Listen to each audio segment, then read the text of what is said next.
Hello and welcome to another episode of Her Expat Life, the channel that brings you all the information relevant to female digital nomads, expats, and women trying to advance their global lifestyles. Today we are going to discuss a very interesting topic that everybody is talking about, and this is the new digital nomad visa that the Spanish government is about to launch. And we have a very special guest with us today. We have Cristian Balcells from the Balcells Group, which is a law firm based in Barcelona that helps expats establish themselves in Spain. Cristian, thank you so much for joining us today. Thank you for inviting me. It's a pleasure to any way to explain this fantastic new law. It's excellent. So thank you. Thank you so much. So Spain is a country that people have always been fascinated with, from the good weather to the vibrant cities and the culture. It's always been a hot destination. And now with this new digital nomad visa, doors have opened up that previously would have been closed for many digital nomads and expats. And today we're going to tap into all the information you need to know if you are interested in getting a digital nomad visa. But just a quick reminder to our viewers, if you are a female entrepreneur, digital nomad, or expat, or anyone or female who's looking to advance her global lifestyle, follow us on social media or visit our website to find out more information about how you can advance your global lifestyle and how we can help you with this. Okay, let's dive right in. Cristian, our first topic or our first question is, what exactly is the digital nomad visa and when does it launch? Well, let's start from the beginning, the story of this law. This law it has been negotiated during around 14 months in the Parliament and in the Senate in Spain, because the Spanish government, they saw that other countries like Portugal, Croatia, they have similar visas. So Spain decided to be in this fight, no, as a country, to be a hub for those who can work remotely, or digital nomads or IT sector, so to attract talent and this profile of IT professional. And after these 14 months, in this December, it was finally approved and it was published at the end of December, and it came into effect from 1st of January. Because in Spain, the taxes and the system is annually from 1st of January to 31st of December. So that's why it came into effect 1st of January, because there is some tax issues related to this law. This law, talking in what is it about, pues this law is for those professionals, either employees or freelancers, who can perform their activities through online systems, through the computer applications. It says, it's very general, the definition. So this would be the digital nomad law. A visa for those who can perform their activities online through in Spain. Okay, perfect. And who is eligible for this visa? What are the criteria that people need to have in order to be able to this apply? visa is oriented to non-European citizens that they can perform their work, either employee or freelance, through digital methods, through the computer. This would be for whom is the visa. So here we are, for example, if you are European, you cannot get access to this visa. So this is a limitation. If your work cannot be done remotely, you cannot go to this visa. Okay. And do you need to earn a certain amount in order to be eligible Well, for the this law visa? mentions to have savings or to have regular incomes annually above 28,800 euros per the principal and another 10,000 per each additional family member. So you can have these savings and a lower salary, or you can have less savings and a higher salary that would cover approximately this amount. The law is very general. Actually, the Article 74, which is the article who regulates this type of visa, it's only one page, so there is no much information on how will be the criteria. But they published an instruction 15th of January where they mentioned these amounts, around 30,000 per the principal, 10,000 per each additional family member. And also in the instruction, it says, look, if you don't have these savings, but you can show that your salary will cover these savings in a year, pues it would be another way to prove the incomes or the amounts saved. Okay, perfect. And then how do people apply for this visa? What is the process? The process has two scenarios. Scenario one is if you are in your country, you can apply in the Spanish consulate for this visa. In this case, it would be a visa for 1 year. And so this would be one option, to go to the consulate and submit the documents for the digital nomads visa.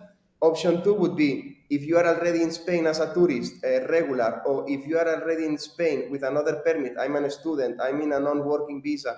So if you are already in Spain regular, you can apply through a professional with digital certificate. It can be our law office, online, through a platform, especially for immigration. So basically, you are on the 90 days visa, and you hire a professional with a digital license who can submit the documents online, and the process takes between 20 labor days if the file is perfect, up to 3 months if they request additional documents. Okay, so to be safe, it's good to give yourself a 3-month window, just to be sure that you... Okay, very good. And then how long is this visa valid for? This visa is valid for 3 years, and then the renewals are for 2 years. Okay, so you apply for it, and then once you have it, it's valid for a 3-year period. Valid for 3 years since the day of the approval of the permit. Okay, and you mentioned earlier that it is specifically for people who are working remote. Are there any other restrictions on who can apply for this visa? The requirement is to be either an employee or a freelancer who works remotely. Then this freelancer or employee needs to prove that the last 3 months he was performing remote work. Then he needs to prove that his employer or his clients has companies that they have been active in the market for over 1 year. So they have to be not new companies, they have to be at least a 1-year companies. Then another requirement is that the employer or the clients needs to do a letter to the immigration office where they say that this person can perform the work remotely. It can be done in Spain, and we authorize to do so. And then they need to explain how much would be the salary or the price of the service, and if there is any condition or terms to specify the relation. So this letter is also very important. And then the fourth requirement is to prove a professional capacity on the sector. So a bachelor's degree apostille or 3 years experience in the sector. So basically there is 4 requirements. If you want, I can repeat very fast. The first one would be to have a remote relation during the past 3 months. The second thing would be that my client or employee has a company over 1 year existing. The third requirement, a letter from the employee or the clients stating that this can be done remotely and how much they will pay for it. And the fourth requirement is to prove a professional capacity, so a bachelor's degree on the sector which I am working, or if you don't have a university degree, to prove that the last 3 years you have been working on these positions in the sector. Perfect.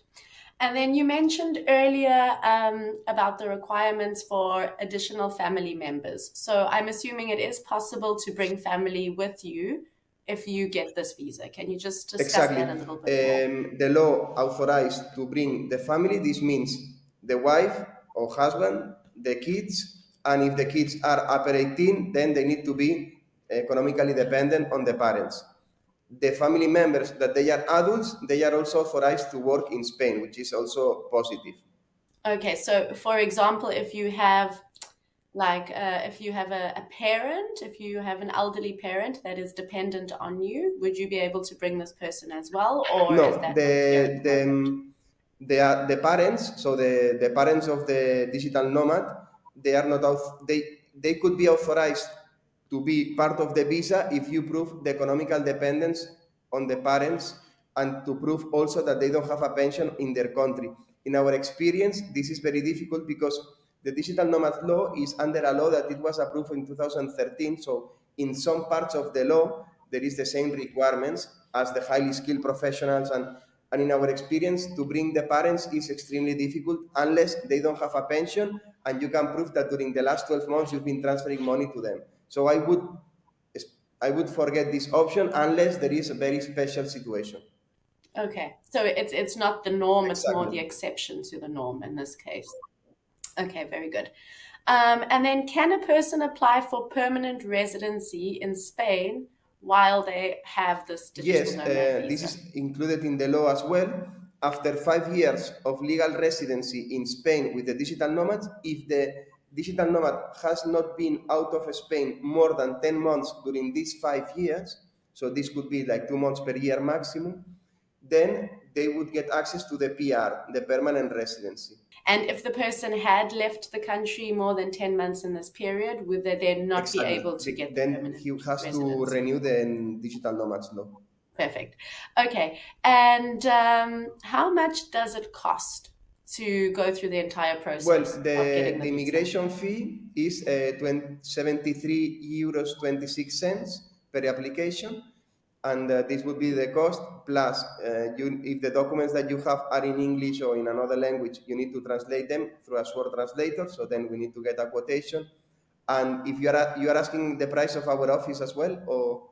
Yeah, if somebody had to, because I'm assuming for a lot of people it would be easier to go through a legal firm like yours, just to make sure that all the requirements are covered. So roughly, how much is the they budget? can take, because Spain is not easy in general with bureaucracy. So if you don't have a good law firm like us, you can be lost in the process for several months. And saying that, our fee is 1,000 euros plus VAT for the digital nomad, 750 plus VAT for the spouse of the digital nomad, and 500 plus VAT for each kid of the digital nomad. So it would be 1,750 and 500 per each additional family member. With this, what it covers is the representation, the submission of the file, the review of the things, preparation of the letter for the company, so a full filling the form, so a full service to get the visa. Once the visa is approved, we help on the last step, which is to get the residency card. Okay, Cristian, a topic or a theme that a lot of people are interested about is healthcare. So if I have this digital nomad visa and I'm living in Spain, am I able to access the public health system? Yes, this is a good question. The law states 2 scenarios. One scenario is that if the digital nomad registers in the Social Security of Spain and pays the quotations of the Social Security, then straight away him and the family will get access to the public health care. To this, the law says as well that if you don't do this of registration in the Social Security, you have the possibility to hire a private health insurance which will cover you during all your stay. Remember as well that in Spain, the private health insurance are quite cheap comparing to other countries, and they give very full coverage. So this would be these 2 options. Additionally to this, each region of Spain has different laws on regards who can be covered with the health system. So perhaps, for example, in Catalonia, after 1 year of being living in Spain, in Catalonia, in Barcelona, let's say, pues you can get access to the social services, not all the complete, but to basic social services, like the health. But this would depend on each region. But in any case, what is clear is that the digital nomad can register in the Social Security, then full public coverage health, or he can hire a private health insurance, 50, 60 euros per month, and get a full coverage as well. And is this recommended? Would you say this is preferable to have the private health insurance? It depends. For some things, the public is better. From others, the private. But in general, our experience with expats is that they hire a private health insurance, and later on, if they establish themselves in the country for years, and because then they do the step to including this in the public one. Okay, perfect. And another very important thing that we need to discuss is the tax implications. So, how would this work with a digital nomad? Are they expected to pay taxes in Spain? Would they have to have dual taxation in their country of origin? How does this apply? How does the whole Yes, tax on regards to the situation work? taxes, of course the government approved this law to win something more than people coming here to live. So the law also explains a special regime that they offer for the digital nomads, that they must pay taxes in Spain because they are residing here. And this regime is basically during the first 5 years, they pay a flat fee of 24% on taxes on all the incomes from their professional activity. Then another exception is that the digital nomads during these 5 years, they don't need to declare their wealth abroad, because in Spain, normally the residents, they have to pay taxes worldwide. So they need to declare what they have all around the world. A digital nomad has the possibility to get access to a special regime, which is 24% on all the incomes from professional activities, and then not having the obligation to declare any wealth that he could have abroad. This would be for the first 5 years, and then they go to the general regime. Declaration in Spain is between April and June of each year. Saying that, I want to mention as well that in the tax agency, they did not publish any instruction on how it will work this. And we are waiting because people is asking, because in general, we know what it is, but we need to know which form, how to fill it, which information they will ask. This we will know it very soon. Okay, so does the digital nomad visa allow for travel within the Yes, EU? the digital nomad visa is a visa from Spain, which is a European country, which is part of the European Union. It's also part of the Schengen area. So this residency permit that the digital nomad will obtain will allow him or her to travel all around Europe with no limitations or restrictions. Is there a limit on the number of digital nomad visas that will be released to the public or made available? Has the government capped it, or for now is it just without limit? How many people can get this No, there is visa? no limit. The only limit would be the requirements, but there is not a number of applications that they can be approved annually. Okay, and how does the digital nomad visa in Spain compare to similar visas in other Well, countries? as far as I studied by myself, there is Croatia and Portugal as the main contrincant. We say contrincantes in Spanish, like the main countries that they are competing with this, and both of them, Mm-hmm. they have Mm-hmm. similar requirements on how to prove the digital nomad relation, how to prove the incomes. So at the end, the difference from Spain to the other countries, that Spain is a more developed country, a bigger country with cities like Madrid or Barcelona or Valencia, and with the culture, flamenco, beaches, all this is competing to this is very difficult for Croatia and Portugal. Yeah, and also pues, Spain is more, especially cities like Barcelona are more oriented to the IT sector than in Croatia and in Portugal. So this would be the main difference, the offer of the country.